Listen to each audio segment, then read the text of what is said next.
എന്റെ പ്രിയപ്പെട്ട എല്ലാവർക്കും നമസ്കാരം. My dearest sisters and brothers, thank you very much for being here today, for waiting for me and for standing here, especially my sisters. I know it was warm today also. You've been sitting and waiting. Thank you. എന്റെ പ്രിയപ്പെട്ട സഹോദരി സഹോദരന്മാരെ, നിങ്ങൾ ഇവിടെ വന്നതിനും എനിക്ക് വേണ്ടി കാത്തു നിന്നതിനും ഞാൻ നിങ്ങളോട് പറയുന്നു. എനിക്കറിയാം, പ്രത്യേകിച്ച് എൻ്റെ സഹോദരിമാരോട് ഇന്ന് ചൂടുള്ള ദിവസമാണെന്നറിയാം. എന്നിട്ടും നിങ്ങൾ ഇവിടെ വന്നതിന് നിങ്ങളോട് ഞാൻ നന്ദി പറയുകയാണ്. Everywhere I am going, you are receiving me with love, with affection. ഞാൻ എവിടെ പോകുമ്പോഴും നിങ്ങൾ എന്നെ ഒരുപാട് സ്നേഹത്തോടെ ഇഷ്ടത്തോടു കൂടിയാണ് നിങ്ങൾ എന്നെ സ്വീകരിക്കുന്നത്. I get late sometimes because everybody is standing on the road. People are waiting for me, and I can't tell you how grateful I feel for the kind of affection that you are showing me. ഞാൻ ചില സമയത്ത് യോഗങ്ങളിൽ വരാൻ താമസിച്ചു പോകും. കാരണം ഞാൻ വരുന്ന വഴിയിലെല്ലാം ആളുകൾ എന്നെ കാത്തു നിൽക്കുകയാണ്. എനിക്ക് നിങ്ങളോട് പറയണം, നിങ്ങൾ നൽകുന്ന ഈ സ്നേഹത്തിന് ഞാൻ എത്രമാത്രം നിങ്ങളോട് കടപ്പെട്ടിരിക്കുന്നു എന്ന് പറയാൻ ആഗ്രഹിക്കുകയാണ്.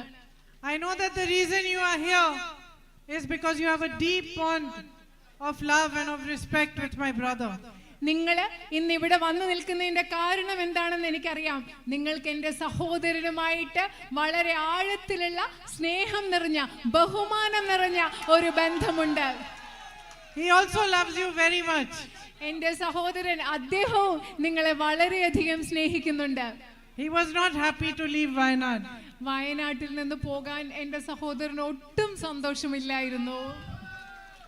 But I think he's happy that I am here now to represent the UDF. പക്ഷെ അദ്ദേഹത്തിന് ഇപ്പൊ സന്തോഷമുണ്ട്. കാരണം അദ്ദേഹം ഇവിടെ പോയപ്പോ ഐക്യ ജനാധിപത്യ മുന്നണി സ്ഥാനാർത്ഥിയായി നിങ്ങളെ പ്രതികരിക്കാൻ ഞാനുള്ളതിൽ അദ്ദേഹത്തിന് സന്തോഷമുണ്ട്. Because he knows that I will work hard for you.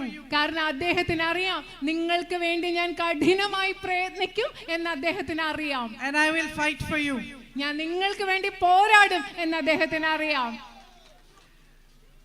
So sisters and brothers, this bond between my brother and you became very strong when you recognized that he was fighting for the truth. He was fighting for what is right, and you supported him at a time when most of the world was turning its back on him. എൻ്റെ പ്രിയപ്പെട്ട സഹോദരി സഹോദരന്മാരെ, നിങ്ങളും എൻ്റെ സഹോദരൻ തമ്മിലുള്ള ബന്ധം ആഴമേറിയത്, ശക്തമേറിയതായത് എപ്പോഴാണെന്ന് അറിയുമോ നിങ്ങൾക്ക്? നിങ്ങൾ തിരിച്ചറിഞ്ഞു അദ്ദേഹം സത്യത്തിന് വേണ്ടിയാണ് പോരാടുന്നത്. അദ്ദേഹം എന്താണോ ശരിയാണ് എന്ന് അദ്ദേഹം പോരാടുന്നത് എന്തിനു വേണ്ടി? നിങ്ങൾ മുഴുവൻ ലോകവും അദ്ദേഹത്തിനെതിരെ തിരിഞ്ഞപ്പോൾ നിങ്ങൾ തിരിച്ചറിഞ്ഞത് കൊണ്ടാണ് നിങ്ങളും അദ്ദേഹവും തമ്മിലുള്ള ബന്ധം കൂടുതൽ ശക്തമായത്. And it was you, your love, that gave him the strength and courage to walk from Kanyakumari to Kashmir and Manipur to Mumbai in the name of peace, in the name of love and unity. സമാധാനത്തിന് വേണ്ടി, സ്നേഹത്തിന് വേണ്ടി, ഐക്യത്തിന് വേണ്ടി കന്യാകുമാരിയിൽ നിന്ന് കാശ്മീരിൽ നിന്ന് വരെ നടക്കാനും അതുപോലെ തന്നെ ബോംബെയിൽ നിന്ന്, മണിപ്പൂരിൽ നിന്ന് ബോംബെയിൽ വരെ യാത്ര ചെയ്യാനും എൻ്റെ സഹോദരന് വേണ്ട ധൈര്യം നൽകിയത് നിങ്ങളുടെ സ്നേഹമാണെന്ന് പറയാൻ ഞാൻ ആഗ്രഹിക്കുന്നു. For the last 10 years in our country, the kind of politics that we have seen has been very sad and shameful. നിങ്ങൾ കഴിഞ്ഞ 10 വർഷങ്ങളായി ഈ രാജ്യത്ത് കണ്ടുകൊണ്ടിരിക്കുന്ന രാഷ്ട്രീയം എന്ന് പറയുന്നത് വളരെയധികം ലജ്ജയുണ്ടാക്കുന്നതും നമുക്ക് വളരെയധികം വിഷമമുണ്ടാക്കുന്നതുമായ ഒന്നാണ്. The politics of the BJP is designed only to stay in power by any means.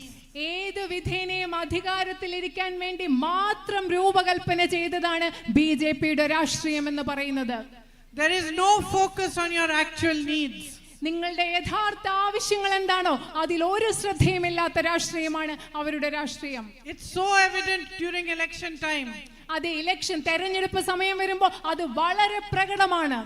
Where every leader of the BJP is only speaking about spreading fear, spreading mistrust and hatred.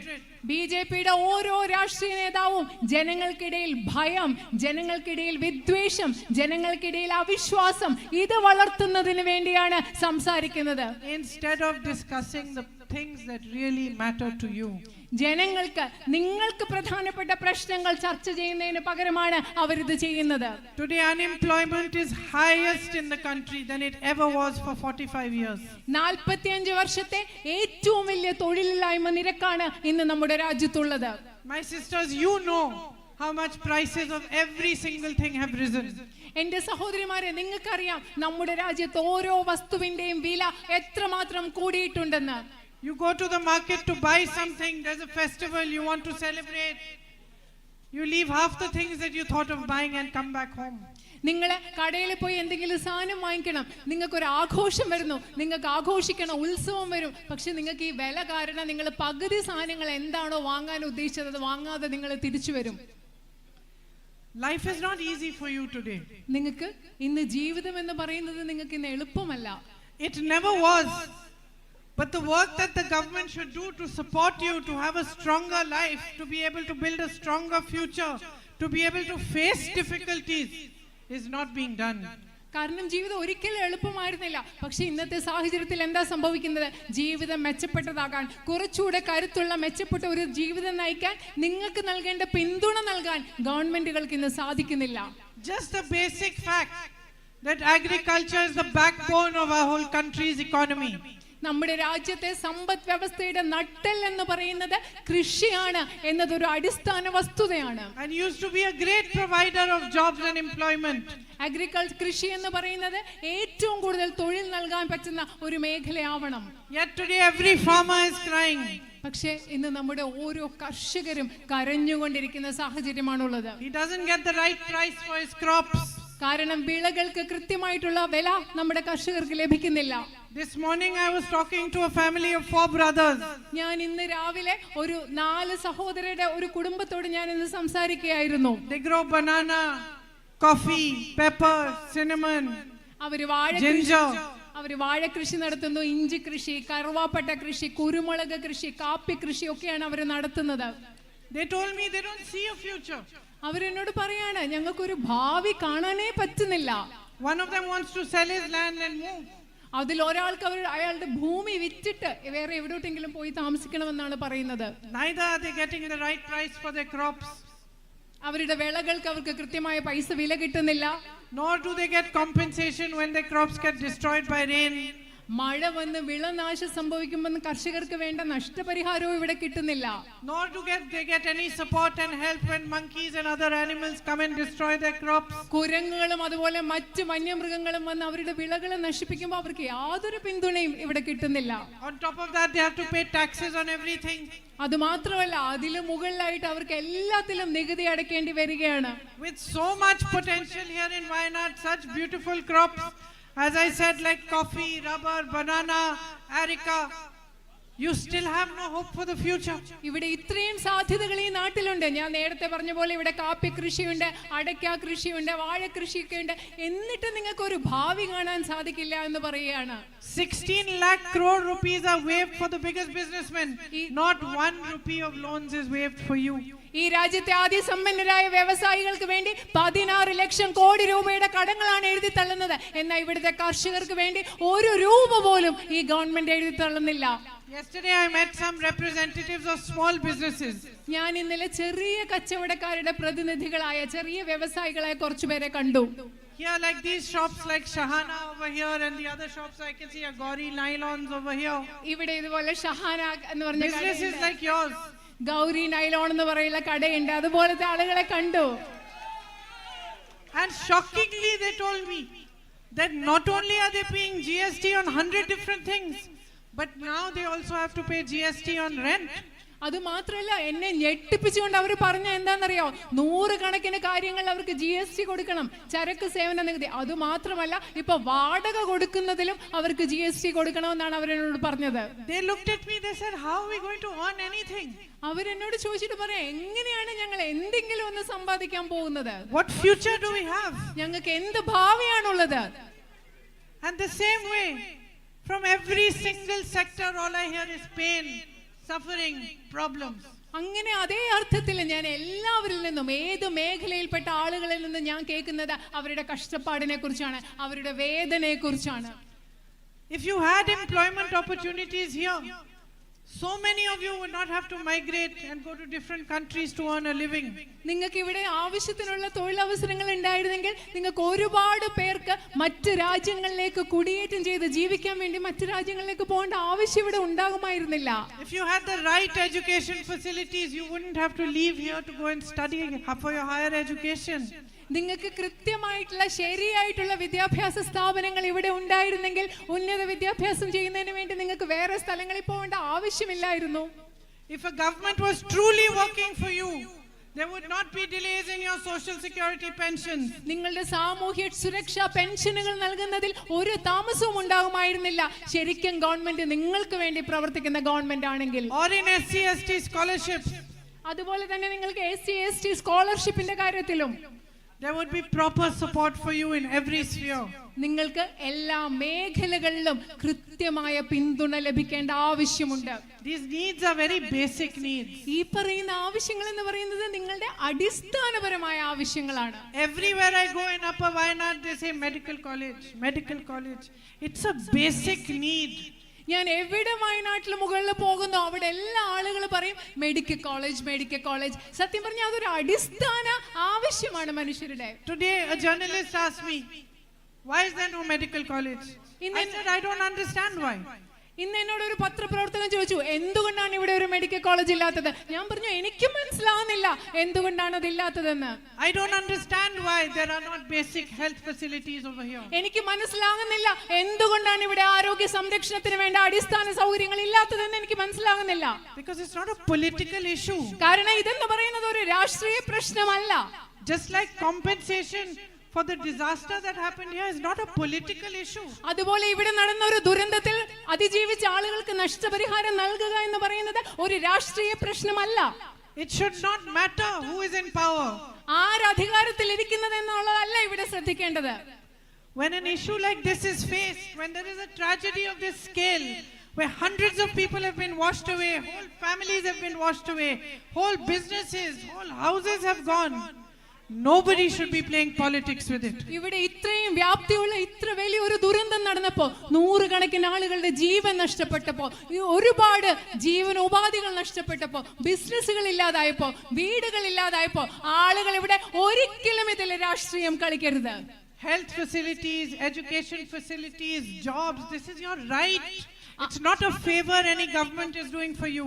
ആരോഗ്യ സംവിധാനം എന്ന് പറയുന്നത് മെച്ചപ്പെട്ട തൊഴിൽ അവസരങ്ങൾ എന്ന് പറയുന്നത് നിങ്ങളുടെ അവകാശമാണ്. അത് ഒരു ഗവൺമെന്റും നിങ്ങൾക്ക് നൽകുന്ന ഔദാര്യമാകരുത്. These are your rights, and in a democracy there's nothing greater than the rights of the people. ഇതെല്ലാം നിങ്ങളുടെ അവകാശങ്ങളാണ്. ഒരു ജനാധിപത്യ രാജ്യത്തിൽ ജനങ്ങളുടെ അവകാശങ്ങളെക്കാൾ വലുതായി മറ്റൊന്നുമില്ല. If so many of you are having to migrate and go abroad, then the facilities they get here, the families get here, the ability to travel, transport, connectivity should be provided. നിങ്ങൾ ഒരുപാട് പേര് വിദേശ രാജ്യങ്ങളിലേക്ക് കുടിയേറ്റം നടത്തി പോകുന്നുണ്ട്. അപ്പൊ ഇവിടെയുള്ള ഫാമിലികൾ, കുടുംബങ്ങൾക്ക് കൂടുതൽ യാത്ര ചെയ്യാനുള്ള, പരസ്പരം ബന്ധപ്പെടാനുള്ള സംവിധാനങ്ങൾ ഇവിടെ ഉണ്ടാകേണ്ടതുണ്ട്, സൗകര്യങ്ങൾ ഉണ്ടാകേണ്ടതുണ്ട്. Support for those migrants who return should be provided to you. തിരിച്ചു വരുന്ന പ്രവാസികൾക്ക് അവർക്ക് വേണ്ട പിന്തുണ ഇവിടെ നൽകിയിരിക്കണം. You have so much natural beauty in Wayanad. ഈ പ്രദേശത്ത് നിങ്ങൾക്ക് ഒരുപാട് പ്രകൃതി സൗന്ദര്യമുള്ള ഒരു നാടാണ് നിങ്ങളുടേത്. Better potential for tourism than so many countries I have been to. ഈ ഞാൻ പോയിട്ടുള്ള പല രാജ്യങ്ങളെ അപേക്ഷിച്ച് നോക്കിയാൽ അതിലൊക്കെ വിനോദസഞ്ചാര മേഖലയിൽ സാധ്യതയുള്ള ഒരു സ്ഥലമാണിത്. And yet not enough focus and push on tourism over here. എന്നിട്ടും ആവശ്യത്തിന് വേണ്ട ശ്രദ്ധയും പിന്തുണയും ഇവിടുത്തെ വിനോദസഞ്ചാര മേഖലയ്ക്ക് ഇതുവരെ ലഭ്യമായിട്ടില്ല. Even festivals like the Chaliyar Jalotsavam, അതുപോലെ നിങ്ങളുടെ ചാലിയാർ ജലോത്സവം പോലെയുള്ള ആഘോഷങ്ങൾ, or even Chaliyar itself to be developed as a tourism spot. Chaliyar തന്നെ ഒരു ടൂറിസം വിനോദസഞ്ചാര കേന്ദ്രമായിട്ട് നമുക്ക് വളർത്തി വികസിപ്പിച്ചെടുക്കേണ്ടതുണ്ട്. All this could help ഇതെല്ലാം നിങ്ങളെ സഹായിക്കും. The young children here who are interested in sport, I see them everywhere playing soccer. ഇവിടെയുള്ള ചെറുപ്പക്കാരായ കുട്ടികളുണ്ട്, സ്പോർട്സിലെ കായിക വിനോദത്തിൽ ഒരുപാട് താല്പര്യമുള്ള. ഞാൻ ഒരുപാട് സ്ഥലത്ത് ഫുട്ബോൾ കളിക്കുന്ന കുട്ടികളെ കാണുന്നുണ്ട്. My son plays soccer. So I am used to seeing many soccer matches. എന്റെ മോൻ ഫുട്ബോൾ കളിക്കുന്നതുകൊണ്ട് ഞാൻ ഒരുപാട് ഫുട്ബോൾ കളികൾ കണ്ടിട്ടുണ്ട്. Every Sunday is watching soccer match. I am also watching. എല്ലാ ഞായറാഴ്ച ദിവസം എന്റെ മോൻ ഇങ്ങനെ ഫുട്ബോൾ കളി കണ്ടുകൊണ്ടിരിക്കുന്നുണ്ട്. ഞാനും മോന്റെ കൂടെ ഇരുന്ന്. So when I saw the children playing here, I immediately noticed how much talent they have. അതുകൊണ്ട് ഇവിടെയുള്ള കുട്ടികൾ കളിക്കുമ്പോൾ എനിക്ക് പെട്ടെന്ന് മനസ്സിലാക്കാൻ പറ്റി എത്ര കഴിവുള്ളവരാണ് ഇവിടെ ഫുട്ബോൾ കളിക്കുന്ന കുട്ടികളെന്ന്. They are tough and fast and aggressive. അവർ ഭയങ്കര കരുത്തുള്ളവരാണ്, ഭയങ്കര വേഗമുള്ളവരാണ്, ആക്രമണോത്സുകതയോടുകൂടി കളിക്കുന്നവരാണ് ഇവിടെയുള്ള കുട്ടികൾ. So why are they not being provided with the best facilities in the world? എന്തുകൊണ്ടാണ് അവർക്ക് ലോകത്തിൽ ലഭ്യമാകുന്ന ഏറ്റവും മികച്ച സൗകര്യങ്ങൾ അവർക്ക് കിട്ടാത്തത്? Because the politics is going all wrong. കാരണം നമ്മുടെ രാഷ്ട്രീയം തെറ്റായി പോകുന്നത് കൊണ്ടാണ് അവർക്ക് വേണ്ട സൗകര്യങ്ങൾ കിട്ടാത്തത്. Because the people who are in power today think that they can stay in power by talking about things that divide you, by spreading poison within you, by making you fight with one another. And every election they try to prove the same thing. കാരണം ഇന്ന് അധികാരത്തിലിരിക്കുന്ന ആളുകൾ വിചാരിക്കുന്നു അവർക്ക് നിങ്ങളുടെ ഇടയിൽ വിദ്വേഷം വളർത്തി, നിങ്ങളുടെ ഇടയിൽ വിഷം നിറച്ച് അവർക്ക് അധികാരത്തിൽ ഇരിക്കാമെന്ന് അവർ കരുതുന്നു. ഓരോ തെരഞ്ഞെടുപ്പ് കഴിയുമ്പോഴും ഇവർ അത് തന്നെയാണ് വീണ്ടും തന്നെ ചെയ്തുകൊണ്ടിരിക്കുന്നത്. Sisters and brothers, I have been watching politics and politicians for all of my life. എന്റെ സഹോദരി സഹോദരന്മാരെ, ഞാൻ രാഷ്ട്രീയവും രാഷ്ട്രീയക്കാരെയും എന്റെ ജീവിതകാലം മുഴുവൻ കണ്ടുകൊണ്ടിരിക്കുന്ന ഒരാളാണ്. It may be the first time I am standing for election, but for 35 years since the age of 17, I have been campaigning in elections. I have been watching politicians of all parties and I know them very well. നിങ്ങൾക്കറിയാവോ, ഒരു പക്ഷെ ആദ്യമായിട്ടാണ് ഞാൻ ഇവിടെ ഒരു ഇലക്ഷന് നിൽക്കുന്നത്.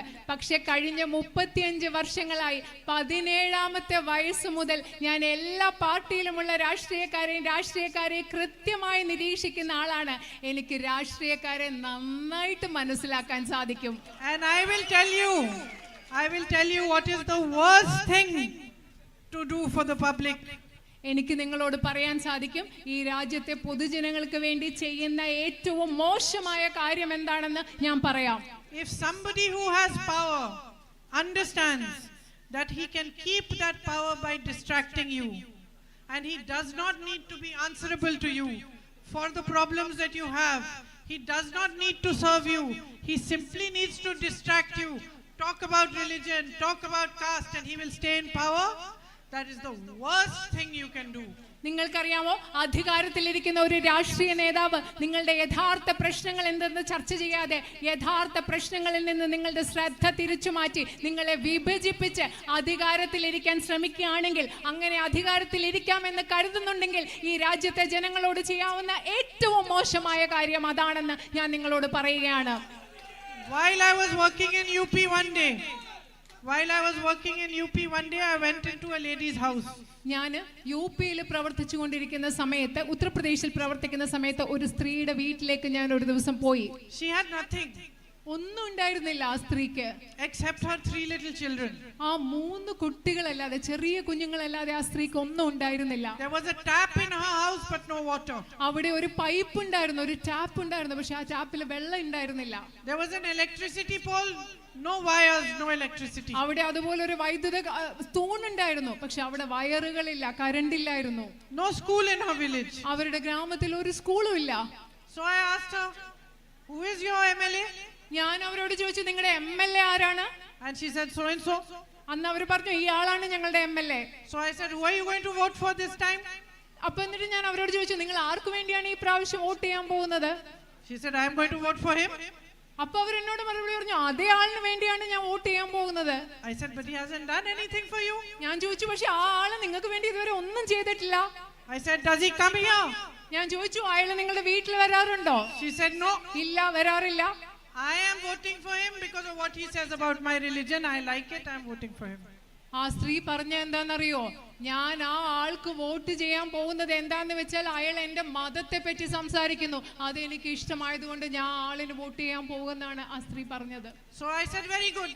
ഞാൻ പറഞ്ഞു വളരെ നല്ല കാര്യം. You continue like this, you have ruined his habit. നിങ്ങൾ ഇങ്ങനെ തന്നെ ചെയ്തുകൊണ്ടിരിക്കൂ. നിങ്ങൾ ആ മനുഷ്യനെ ഇങ്ങനെ പിന്തുണച്ചത് അദ്ദേഹത്തിന്റെ സ്വഭാവത്തെ കൂടി നിങ്ങൾ മാറ്റിക്കളയൂ. If your child does something wrong, you scold them, you slap them maybe, you teach them that what they are doing is wrong. നിങ്ങളുടെ കുട്ടി എന്തെങ്കിലും തെറ്റ് ചെയ്യുവാണെങ്കിൽ നിങ്ങളുടെ കുട്ടിയെ വഴക്ക് പറയും, ചിലപ്പോൾ ഒരു അടി കൊടുക്കും, എന്നിട്ട് കുട്ടിയോട് പറയും നിങ്ങൾ ചെയ്യുന്നത് മോനെ നീ ചെയ്യുന്നത് തെറ്റാണെന്ന് പറയും. You don't let the child's habits get spoiled. നമ്മുടെ കുട്ടിയുടെ സ്വഭാവം തെറ്റായി പോവാൻ നശിച്ചു പോവാൻ നമ്മൾ ഒരിക്കലും സമ്മതിച്ചു കൊടുക്കാറില്ല. All the mothers here will tell you. ഇവിടെയുള്ള എല്ലാ അമ്മമാരും നിങ്ങളോട് അത് പറയും. Why are you spoiling this politician's habits? എന്തുകൊണ്ടാണ് നിങ്ങളുടെ ഈ രാഷ്ട്രീയക്കാരുടെ സ്വഭാവം ഇങ്ങനെ പോകാൻ നിങ്ങൾ അനുവദിച്ചു കൊടുക്കുന്നത്? എന്തിനാണ്? He represents you. രാഷ്ട്രീയക്കാരെ പ്രതിദാനം ചെയ്യുന്ന നിങ്ങളെയാണ്. His job is to provide you the drinking water, the road, the hospital, the facility. നിങ്ങൾക്ക് കുടിവെള്ളം, നിങ്ങൾക്ക് റോഡ്, നിങ്ങൾക്ക് ആശുപത്രി, നിങ്ങൾക്ക് സൗകര്യങ്ങൾ നൽകുക എന്നത് രാഷ്ട്രീയക്കാരുടെ ജോലിയാണ്. He has a government in the center, he has a government in the state. അവർക്ക് കേന്ദ്രത്തിൽ ഒരു ഗവൺമെന്റ് ഉണ്ട്, അദ്ദേഹത്തിന് സംസ്ഥാനത്ത് ഒരു ഗവൺമെന്റ് ഉണ്ട്. And you have nothing. നിങ്ങൾക്കൊന്നുമില്ല. So that is how the politics of our country is going completely wrong. അങ്ങനെയാണ് നമ്മുടെ രാജ്യത്തെ രാഷ്ട്രീയം പൂർണ്ണമായിട്ട് തെറ്റായ ഒരു രീതിയിൽ ഇന്ന് പോയിക്കൊണ്ടിരിക്കുന്നത്. Those who represent you have one job. നിങ്ങളെ പ്രതിദാനം ചെയ്യുന്ന ആളുകൾക്ക് ഒറ്റ ഒരു ജോലിയാണുള്ളത്.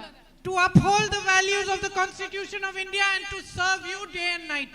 ഇന്ത്യൻ ഭരണഘടനയുടെ മൂല്യങ്ങൾ ഉയർത്തിപ്പിടിച്ചുകൊണ്ട് രാത്രിയും പകലും ഈ രാജ്യത്തെ ജനങ്ങളെ സംരക്ഷിക്കുക എന്ന സേവിക്കുക എന്ന ഒരേ ഒരു ജോലിയാണ് രാഷ്ട്രീയക്കാർക്കുള്ളത്. I ask you, people of Wayanad, just as you have done in the past when you elected my brother, vote for the right kind of politics. എന്റെ ഇവിടുത്തെ സഹോദരി സഹോദരന്മാരോട് നിങ്ങൾ കഴിഞ്ഞ കാലങ്ങളിൽ എന്റെ സഹോദരന് വേണ്ടി വോട്ട് ചെയ്തതുപോലെ ഞാൻ നിങ്ങളോട് അഭ്യർത്ഥിക്കുകയാണ്. നിങ്ങൾ യഥാർത്ഥത്തിലുള്ള ശരിയായ രാഷ്ട്രീയത്തിന് വേണ്ടി വോട്ട് ചെയ്യുക എന്ന് ഞാൻ നിങ്ങളോട് അഭ്യർത്ഥിക്കുകയാണ്. For me, this love that you give me is the greatest honor I can ever receive.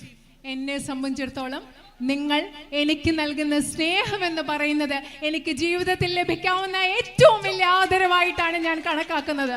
Each one of you for me is a responsibility. ഇവിടെയുള്ള നിങ്ങൾ ഓരോരുത്തരും എന്നെ സംബന്ധിച്ചിടത്തോളം എന്റെ ഉത്തരവാദിത്തമാണ്. Each one of you is a duty. നിങ്ങൾ ഓരോരുത്തരും എന്റെ കടമയാണ്. Each one of you is a symbol of what is right in this nation. നിങ്ങൾ ഓരോരുത്തരും എന്ന് പറയുന്നത് ഈ ദേശത്ത് എന്തൊക്കെ ശരിയായിട്ടുണ്ടോ അതിന്റെ എല്ലാം പ്രതീകമാണ് നിങ്ങൾ ഓരോരുത്തരും. Because you have always stood for unity, you have stood for the right kind of politics. കാരണം നിങ്ങൾ എല്ലാ കാലത്തും ഐക്യത്തിന് വേണ്ടിയും ശരിയായിട്ടുള്ള രാഷ്ട്രീയത്തിന് വേണ്ടിയും നിന്നിട്ടുള്ളവരാണ് ഇവിടുത്തെ ജനങ്ങൾ. If you give me the honor to become your representative in parliament, I will not let you down. നിങ്ങൾ എനിക്ക് നിങ്ങളുടെ പ്രതിനിധിയായി ഇന്ത്യൻ പാർലമെന്റിൽ പോകാനുള്ള ഒരു ആദരവ് നിങ്ങൾ എനിക്ക് നൽകുകയാണെങ്കിൽ ഞാൻ ഒരിക്കലും നിങ്ങളെ നിരാശപ്പെടുത്തുകയില്ല. I will reach out to as many of you as I can. I will come to as many houses of yours as I can, to as many families. I will understand what your problems are. I will work hard to resolve them, and I will stand side by side with you in your pain, in your suffering, in your happiness, and through your struggles. എനിക്ക് പറ്റുന്നിടത്തോളം ആളുകളെ എനിക്ക് വന്ന് നേരിൽ കാരണം, എനിക്ക് പറ്റുന്നിടത്തോളം നിങ്ങളുടെ വീടുകളിൽ വരണം, നിങ്ങളോട് സംസാരിക്കണം, നിങ്ങളുടെ പ്രശ്നങ്ങൾ മനസ്സിലാക്കണം, നിങ്ങളുടെ പ്രശ്നങ്ങൾ പരിഹരിക്കുന്നതിന് വേണ്ടി നിങ്ങളുടെ സുഖത്തിലും ദുഃഖത്തിലും നിങ്ങളുടെ പ്രശ്നങ്ങളിലും തോളോട് തോൾ ചേർന്ന് നിന്ന് എനിക്ക് പ്രവർത്തിക്കണം. And I am so sorry that I have given you such a long lecture when it is raining so much and you are all getting wet. അയ്യോ, നിങ്ങൾ ഇവിടെ നിൽക്കുമ്പോൾ എനിക്ക് വിഷമമുണ്ട്. ഞാൻ ഇത്രയും വലിയൊരു പ്രഭാഷണം പോലെ നിങ്ങൾ ഈ മഴയത്ത് നനഞ്ഞു നിൽക്കുമ്പോൾ ഞാൻ അത് തരുന്നതിൽ എനിക്ക് വിഷമമുണ്ട്. So please quickly go home now and dry up. And I will be back. We will meet again. And I thank you deeply from the deepest part in my heart for all the love you've given me. നിങ്ങൾ മഴ നനഞ്ഞു നിൽക്കുകയാണ്, അതുകൊണ്ട് വീട്ടിൽ വേഗം പോയി ഉണങ്ങി വൃത്തിയാക്കി എടുക്കണം, ഉണങ്ങണം. ഞാൻ പെട്ടെന്ന് വേഗം ഇവിടെ തിരിച്ചു വരും. ഉള്ളിൽ നിന്ന് എല്ലാ സ്നേഹത്തോടും കൂടി ഞാൻ നിങ്ങളോട് ഇത് പറയുന്നു. നന്ദി. And thank you for all the UDF colleagues of mine who are on stage here with me today also. ഇന്ന് എന്നോടൊപ്പം ഈ വേദിയിൽ ഉണ്ടായിരുന്ന എല്ലാ ഐക്യജനാധിപത്യ മുന്നണിയുടെ സഹപ്രവർത്തകർക്കും ഞാൻ നന്ദി പറയുന്നു. നന്ദി.